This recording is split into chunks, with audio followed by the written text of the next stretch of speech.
Kejaksaan Negeri atau Kejari Nganjuk melakukan pemeriksaan terhadap 17 saksi terkait program digitalisasi pendidikan yang berlangsung dari 2019 hingga 2022.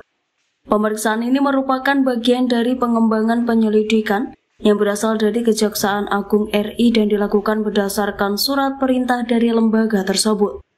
Para saksi yang diperiksa terdiri dari kepala sekolah SD dan SMP, pejabat di Dinas Pendidikan Kabupaten Nganjuk, serta pihak penyedia barang dan jasa.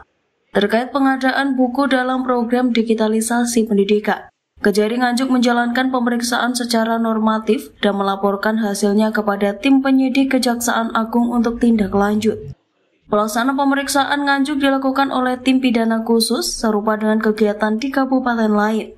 Pemeriksaan terhadap kepala sekolah hanya mencakup tingkat SD dan SMP, karena untuk tingkat SMA masuk dalam kewenangan cabang dinas provinsi.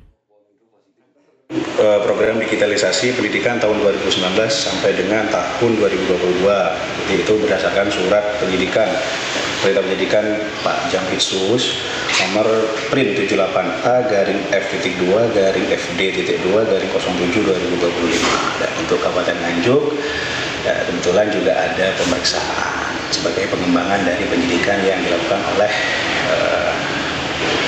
para senior pimpinan di Kejaksaan Agung, seperti itu.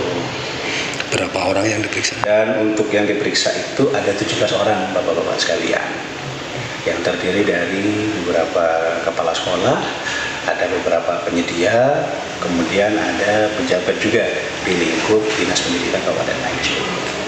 Pengadaan Chromebook yang dilaksanakan di Kabupaten Nganjuk, seperti itu, karena kan leading sektornya Dinas Pendidikan, seperti itu. Itu terkait dengan proses pengadaannya, ya. Jadi yang kita lakukan secara normatif saja melakukan pemanggilan terhadap beberapa pejabat, apapun pejabat pengadaan, pejabat di lingkup Dinas Pendidikan, kemudian penyedia, kemudian beberapa kepala sekolah. Dan untuk hasilnya kita kirimkan kepada tim penyidik Kejaksaan Agung, Bapak-Bapak sekalian. Dan untuk hasilnya apakah nanti akan ada pengembangan atau apa, kita menunggu perintah dari rekan-rekan penyidik di Jampitsus, seperti itu. Diharapkan pemeriksaan ini dapat mengungkapkan dugaan penyimpangan dalam pelaksanaan program digitalisasi pendidikan selama kurun waktu tersebut. Kejari dan Kejaksaan Agung secara bersama-sama mengawal proses penyidikan agar temuan dapat ditindaklanjuti sesuai hukum yang berlaku. Dari Nganjuk, Diko Purnama melaporkan.